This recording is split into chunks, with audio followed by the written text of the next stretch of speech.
Good evening praise Lord. आज मैं आपसे बातचीत करना चाहती हूँ आज रात की प्रार्थना में, और आज मैं आपसे बातचीत करना चाहती हूँ कि हम में से हर एक लोगों से मैं बात करना चाहती हूँ कि हर दिन जो है हमें परमेश्वर के साथ में टाइम बिताने की ज़रूरत है गाइस। हमें प्रत्येक दिन जो है यीशु मसीह के साथ में अपने टाइम को बिताने की ज़रूरत है, चाहे आप कोई भी क्यों ना हो।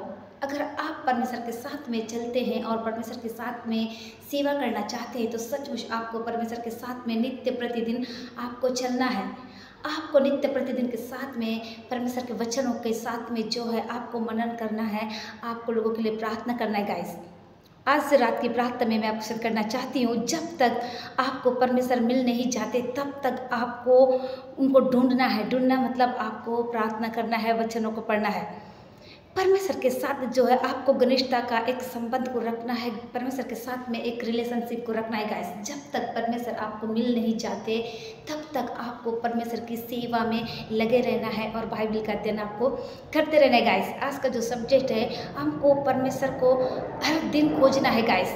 हम जैसे अपने संसार के कार्यों को करते हैं, हम अपने कामों को करते हैं, कामों में लग जाते हैं और कुछ चीज़ ढूंढने की कोशिश करते हैं। जब तक नहीं मिलता हमें उसने को जो है हमें पाने की कोशिश करते हैं और उस तक पहुंचने की कोशिश करते हैं। ठीक वैसे ही आज रात की प्रार्थना में मैं आपको शेयर करना चाहती हूँ, हमको परमेश्वर को हर दिन खोजना है गाइस। जब तक वो मिल नहीं चाहते तब तक हमको उनको खोजना है और उनके साथ हमको बने रहना है गाइस। आज रात की प्रार्थना में मैं आपको शेयर करना चाहती हूँ कि यहाँ पर आपको मैं बता दूँ, हर दिन परमेश्वर के साथ में एक घनिष्ठता का संबंध को रखना है और आपको हर दिन उत्साहित रहना है और आपको हर दिन जो है एक चुनौती का सामना करना है गाइस। जब हम सो के उठते हैं तो हमारी ज़िंदगी संघर्षों से भरी होती है, हम ऐसे संसार में पाए जाते हैं, हमको हर एक लोगों से टकराना पड़ता है गाइस। तो हमें इस ज़िंदगी में जीना सीख जाना चाहिए गाइस। तो आज रात की प्रार्थना में मैं आपसे करना चाहती हूँ और आज मैं आप लोग के लिए बहुत ही प्यारा संदेश को लेकर आई हूँ गाइस। आज रात की प्रार्थना में मैं आपको सिद्ध करना चाहती हूँ क्या कहता है परमेश्वर का वचन। आइए आप मेरे साथ में निकाल लीजिए रोमियो के 8 पद में, जहाँ पर कुछ इस प्रकार से लिखा हुआ है। रोमियो के 8 का 8 पद में हम पढ़ते हैं, जो शारीरिक है वे परमेश्वर को प्रसन्न नहीं कर सकते। आमीन।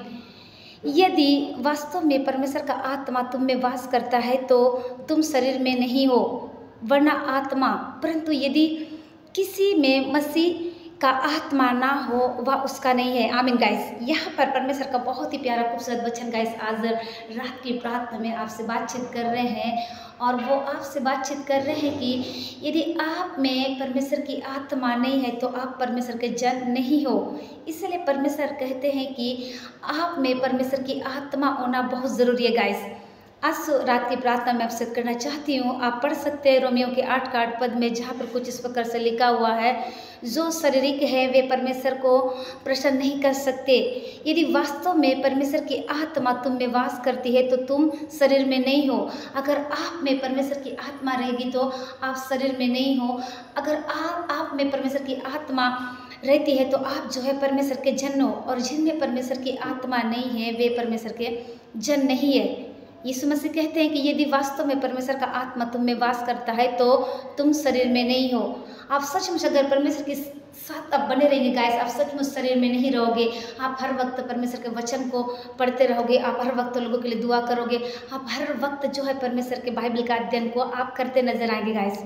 सो गाइस, मैं आज की रात की प्रार्थना में आपसे करना चाहती हूँ, परंतु यदि किसी में मसीह की आत्मा ना हो तो वह उसका नहीं है। आमीन गाइस। यहाँ पर यीशु मसीह का वचन जो बहुत ही खूबसूरत तरीके से आज की रात की प्रार्थना में आपसे बातचीत कर रहे हैं। क्या कहते हैं कि यदि परमेश्वर का वचन बहुत ही खूबसूरत तरीके से आज की रात की प्रार्थना में आपसे बातचीत कर रहे हैं। हो सकता है आपको परमेश्वर ने जो है आपको दान वरदान दिए और आपने उस चीज़ का सही उपयोग नहीं किया गाइस, और आप जो है फिर उस संसार में चले गए और उस संसार में आप मिल लिए। लेकिन आज रात की प्रार्थना में आपसे करना चाहती हूँ, यीशु मसीह कहते हैं कि क्या कह रहे परमेश्वर, यदि जो शारीरिक है वो परमेश्वर को प्रसन्न नहीं कर सकते। वाकई में आप नहीं कर सकते। आप दो स्वामियों की सेवा नहीं कर सकते, या तो एक को छोड़ना पड़ेगा या तो एक के साथ आपको जाना पड़ेगा।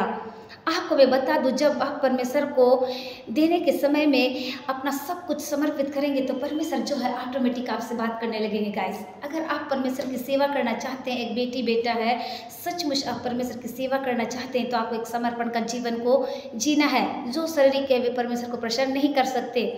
हो सकता है जब आपको परमेश्वर को देने के समय में किसी और को आप टाइम देते गाइस। आप अपने समय को जब परमेश्वर को देने का रहता है, हो सकता है आप किसी काम को समय देते, या आप किसी टीवी सीरियल को देखते, या किसी जो है अन्य मूवीज़ को देखते, या जो भी हो आप अपने समय को देते हैं गाइस, जो आपको परमेश्वर को देना है। उसी को परमेश्वर कहते हैं कि जो शरीर में है वो मुझे प्रसन्न नहीं कर सकते।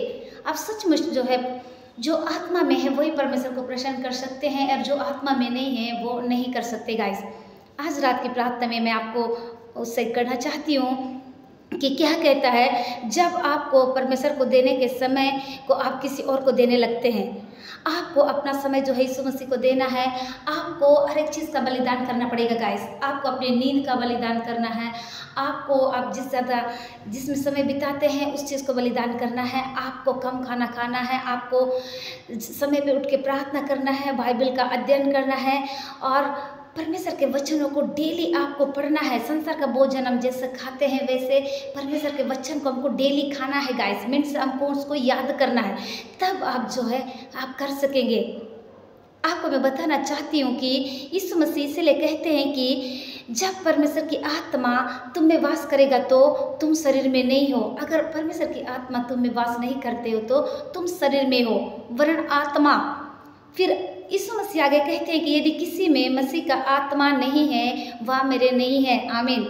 अगर परमेश्वर की आत्मा जिनमें नहीं है, सचमुच वो परमेश्वर के नहीं है, चाहे वो कितने भी चर्च जाए, कितना भी बाइबल पढ़े, कितना भी वो करे, तो भी परमेश्वर की आत्मा आप में नहीं है। यीशु मसीह सच कहते हैं गाइस। आज रात की प्रार्थना मैं आपसे करना चाहती हूँ, मैं आप लोगों से करना चाहती हूँ कि यदि आप परमेश्वर के साथ में चलते चलते कहीं परमेश्वर से दूर हो गए हैं तो आप वापस फिर से आइए और अपने जीवन को यीशु मसीह के साथ में फिर से जीवन जीने की कोशिश करें। इस समय जितने लोग मुझे देख रहे हैं देश विदेश दुनिया के चोर से, मैं आशा करती हूँ कि वे आशीषित हो रहे हैं गाइस। मैं जो है सबसे पहले फेसबुक और इंस्टाग्राम और टेक्स्ट मैसेज, व्हाट्सअप, ईमेल के द्वारा जो है सबके लिए मैं प्रेयर करती थी। और आप लोगों के लिए जो गुड न्यूज़ है कि मेरा जो है यूट्यूब चैनल बन गया है। आप उसमें भी जाकर सुबह शाम की प्रार्थना को यूँ ही अटेंड कर सकते हैं और एक प्रार्थना में जीवन को आप जी सकते हैं गाइस। आज रात की प्रार्थना में मैं आपको शेयर करना चाहती हूँ, अगर आपने अभी तक उस चैनल को सब्सक्राइब नहीं किया है तो आप उसमें जाकर सब्सक्राइब कर सकते हैं। मैं सबसे पहले जो है अपना जो सेवा जो है वो यीशु मसीह के साथ में जो है मैंने फेसबुक से ही शुरू किया था गाइस, और उसके बाद जो है मैं वहीं से जो है परमेश्वर की सेवा स्टार्ट की थी, और कई लोग जो है वहीं से आशीषित हो रहे हैं। और परमेश्वर ने मुझसे कहा कि आपको वहाँ से सेवा स्टार्ट करना है। मैं जो है उस जगह जाना नहीं चाहती थी, क्योंकि मैं व्हाट्सएप पे फेसबुक ये सब मैं नहीं चलाती हूँ, पर मेरी दोनों बहन ने मुझे समझाया उस जगह कैसा हमको सेवा करना है। और सबसे पहली बात तो परमेश्वर ने मुझसे कहा था कि आपको मेरा सेवा वहीं से स्टार्ट करना है। और परमेश्वर ने मुझसे ये भी कहा था कि पहले की आदन की वाटिका जो है एक बगीचा को कहा गया था, और अभी का जो आदन की वाटिका है एक मोबाइल है जिससे मैंने दो फल को रखा है, एक अच्छा और बुरा। अब उसमें से आप कौन सा चीज़ को आप लेते हैं ये आपके ऊपर डिपेंड करता है गाइस। मेरा काम है परमेश्वर के वचन को आप लोगों तक पहुंचाना, और इस वचन को सुनकर उसके अनुसार चलना आपका काम है गाइस। सो गाइस, मैं आशा करती हूँ कि इस समय जितने लोग मुझे देख रहे हैं देश विदेश दुनिया के चोर से, मैं आशा करती हूँ आप आशीषित हो रहे हैं। आइए सबके लिए मैं प्रेयर करना चाहती हूँ।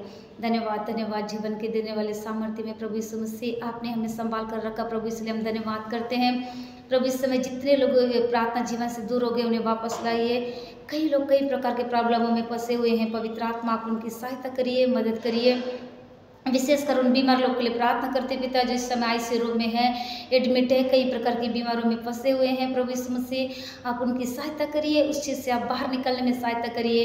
कई पाप में लिप्त है प्रभु, उनकी सहायता करिए प्रभु। कोई प्रेयर लाइफ से दूर हो गया उसकी सहायता करिए पिता, के वापस आए, अपने पापों से मन को फिराए पिता। इस समय कोई अपनी इंटरव्यू की तैयारी कर रहा है, कच्चा इंटरव्यू जाने के लिए मैं प्रार्थना करती। इस समय कई लोग कई प्रकार की प्रॉब्लमों में फंसे हुए हैं पिता, आप उनकी सहायता करिए। इस समय पवित्र आत्मा आप दया करिए पिता। कोई अपनी इंटरव्यू की तैयारी कर रहा है, इंटरव्यू तक जाके भी उसका नहीं होता पिता, एक अच्छा इंटरव्यू जाने के लिए सहायता करिए। इस समय छोटे बच्चे, नौजवान, बुजुर्ग, बीमारी विच्छंगी हो जाए पवित्र आत्मा। इस समय मैं प्रार्थना करती मेरे पिता, आपके दास दासी लोग जहाँ कहीं सेवकाई के लिए जाते हैं उनके आने जाने के लिए सहायता मदद करिए। इस समय कोई सतावत से होकर जा रहा है पवित्र आत्मा, आप उनकी सहायता करिए पवित्र आत्मा। इस वक्त पिता मैं और मेरा घराना मिलकर आपकी सेवा करने वाले हो सके, सारी बातों में माँ आपको देते हुए यीशु मसीह के नाम से इस विनती को मांगती पिता, दया से सुनिए और कबूल करिए, आमीन।